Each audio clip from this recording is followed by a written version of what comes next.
Contractor దగ్గర ఉండవనే విషయాన్ని వీళ్ళు అర్థం చేసుకోవాల్సిన అవసరం ఉంది అధ్యక్ష. పీపీపీ మోడల్లో ఏ దేశంలో లేదని ఘంటాపదంగా బల్లగుద్ది చెప్పారు అధ్యక్ష. వాస్తవాలు వేరేగా ఉన్నాయి అధ్యక్ష. పీపీపీ మోడల్లో ఈ మెడికల్ కాలేజీలు నిర్మాణం జరిగిన రాష్ట్రాలు అనేకం ఉన్నాయి అధ్యక్ష. ఉదాహరణకు కొన్ని చెప్తాను అధ్యక్ష. మధ్యప్రదేశ్లో 5 ప్రాంతాల్లో, భోపాల్లో, ఇండోర్లో, జబల్పూర్లో, బాలాఘాట్లో, కట్నీలో ఇదే నేను చెప్పిన design, finance, build, operate, transfer విధానంలో ఇవాళ మెడికల్ కాలేజీల నిర్మాణం జరుగుతుంది అధ్యక్ష. అది లీజ్ పీరియడ్ 99 సంవత్సరాలు ఉంటే మేము ఇక్కడ దాన్ని 33 సంవత్సరాలకు తగ్గించాం అధ్యక్ష.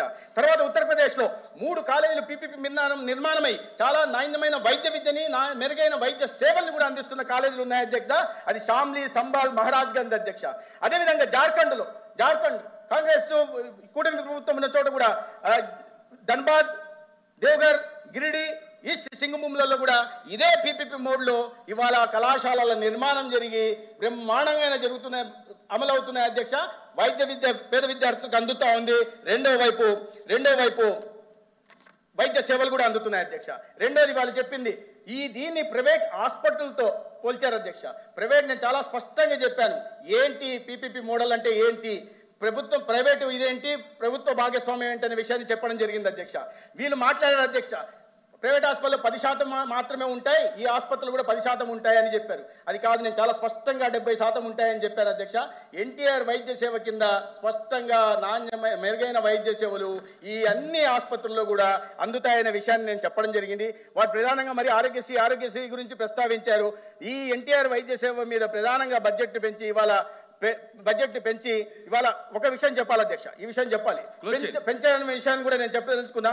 2023-24 వాళ్ళ ప్రభుత్వం ఉన్నప్పుడు 12,53,000 మంది లబ్ధి పొందితే మా కుటుంబ ప్రభుత్వం వచ్చిన తర్వాత 2,42,00,000 వచ్చింది అధ్యక్ష.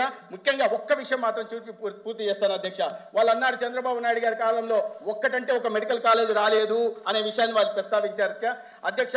2000 నుంచి ఎన్డీఏ ప్రభుత్వంలో 2000 నుంచి 2004 వరకు, 2004 నుంచి 2019 వరకు, ఇవాళ 2004 నుంచి 2024-25 నుంచి మొత్తం 17 కళాశాలలు చంద్రబాబు నాయుడు గారు ముఖ్యమంత్రిగా ఉన్నప్పుడు వచ్చాయి అధ్యక్ష. దాంట్లో 3 ప్రభుత్వ కళాశాలలు ఉన్నాయి. వీటి మొత్తంగా కన్వీనర్ కోటాలో 22,500 మంది విద్యార్థులు వైద్య విద్యను అభ్యసించారు అధ్యక్ష. అది తెలుసుకొని మాట్లాడాలి అధ్యక్ష. నిందలు మోపేసి పారిపోవడం అనేది ఒక బాధ్యతాయుతమైన రాజకీయ పార్టీ చేసే పని కాదు అధ్యక్ష. సిగ్గుపడాల్సిన అవసరం ప్రతిపక్షాలు.